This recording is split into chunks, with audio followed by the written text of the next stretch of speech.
नमस्ते साथियों, मैं आपका भाई रणवीर राणा।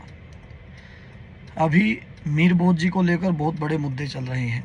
उत्तर प्रदेश में दोनों समाज आमने सामने रहे, बड़ी मुश्किल से वहाँ के प्रशासन ने दोनों को आमने सामने टकराव से बचाया। और अब हाल ही में कैथल में भी इसी तरह से मुद्दे को गरमा दिया गया है। 20 तारीख को वहाँ पर मीर बोझ जी की मूर्ति का अनावरण हो रहा है।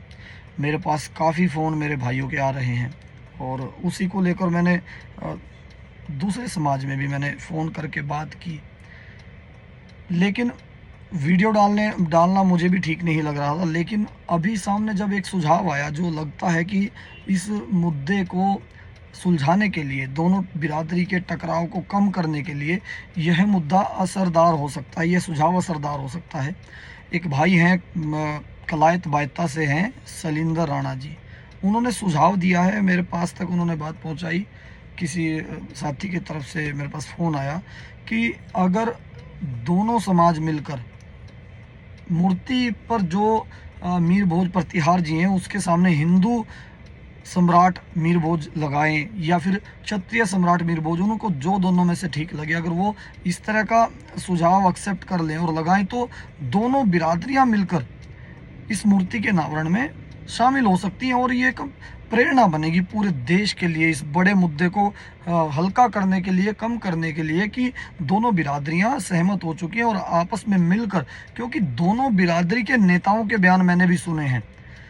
सभी इन दोनों बिरादरी के नेता और अन्य बिरादरी के नेता भी कहते हैं कि महापुरुष केवल एक बिरादरी की जाति के नहीं होते, उन्होंने देश के लिए संघर्ष किया है और देश के लिए संघर्ष करने वाले को कभी भी एक बिरादरी में आज तक तो किसी बिरादरी ने नहीं टैग नहीं लगाया है, उसके सामने अपनी बिरादरी का नाम नहीं लगाया है। लगभग जितने भी चौक चौराहे हैं सब पर इसी तरह का देखने में आता है। तो यही सुझाव सलिंदर जी ने रखा है, दोनों बिरादरी के लिए रखा है। तो दोनों बिरादरी में से मेरे को लगता है कि जो भी बिरादरी का व्यक्ति इस तरह के सुझाव पर का विरोध करता है तो वो इन दोनों बिरादरी का ही हितैषी नहीं हो सकता और वो देश के लिए भी वफादार कहलाने लायक नहीं मुझे लगता है। या तो वो कोई ऐसा रास्ता दे इसी तरह का बीच का कि ऐसा नहीं, थोड़ा इस तरह का किया जा सके तो दोनों बिरादरी का टकराव कम हो सकता है। और अन्यथा दोनों बिरादरियां आमने सामने हैं, एक ने 20 तारीख के अनावरण की कॉल की है, एक ने 19 तारीख को बड़े आंदोलन की कॉल दी है। तो दोनों बिरादरी अगर आमने सामने होंगी तो प्रशासन कल को बल का उपयोग करेगा। जो बल का उपयोग करेगा वहां पर भी जो कांस्टेबल हैं, जो अधिकारी हैं, वो भी इन दोनों बिरादरी के बीच में से भी गए हुए हैं, वो लोग भी इनके ऊपर ही बल का उपयोग करेंगे। और मुद्दा कैसा है, हम पहले सोचते थे कि ये जो सरकारें आती हैं, ये जितनी भी सरकारें आती हैं, ये जनता को मौलिक अधिकार क्यों नहीं देती है। लेकिन नजर आता है कि मौलिक अधिकार चाहिए किसको, सबको अपनी चौपालें चाहिए, अपनी धर्मशालाएं चाहिए, अपने चौक चौराहे चाहिए और उस पर टैग लगा होना चाहिए कि ये हमारे वाले महापुरुष हैं।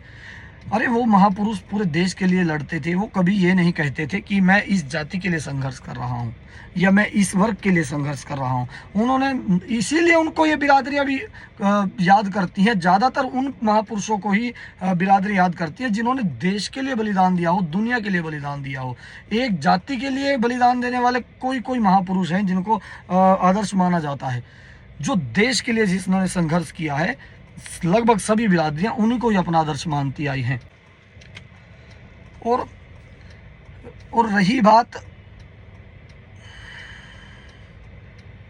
रही बात इतिहास वगैरह पे विचार मंथन करने की, दोनों बिरादरी के जिम्मेवार लोग, पहली बात तो इसमें कोई दो राय नहीं है, जितनी 36 बिरादरियां हैं, 36 बिरादरी में किसी भी बिरादरी का कोई एक व्यक्ति या एक संगठन आकर ये नहीं कह सकता कि पूरी बिरादरी मेरे अनुसार चलती है या मेरा मानना मानती है या मेरे संगठन के लिए हुए निर्णय के अनुसार चलती है। पहले मैं भी बड़ा देखता था कि जो अपने जाट बिरादरी है हरियाणा की, उनमें एक व्यवस्था थी खाप वाली और लोग उस खाप की मानते भी थे।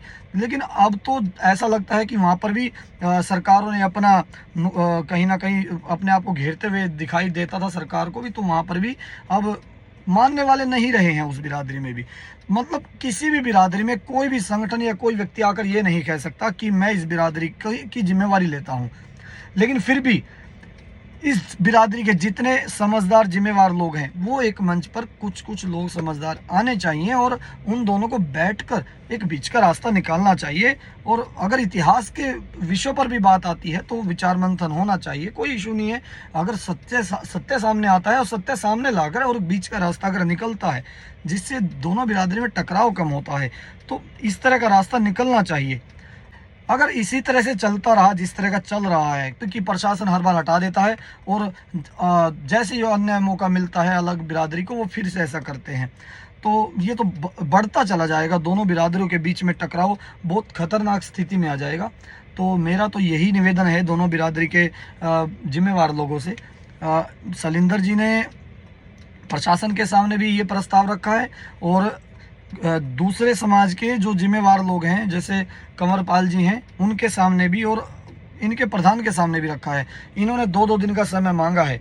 मैं भी यही अपेक्षा करता हूं कि दोनों बिरादरियां मिलकर कोई बीच का रास्ता निकालेगी। और मीर भोज जी के विषय में मतलब उस महान पूर्वज के विषय में, अगर महान पूर्वज कहीं ना कहीं अगर पौराणिक उसका मान है तो अगर एक सोचा जाए कि अगर वो पूर्वज अगर तुम्हें देख रहा हो कि ये बिरादरियां आपस में मेरे लिए लड़ रही हैं कि ये मेरा है, तो ये बड़ा शर्मनाक विषय है। तो ये बीच में निपटना चाहिए, यही मेरा सुझाव है। आप सभी का धन्यवाद। नमस्ते साथियों।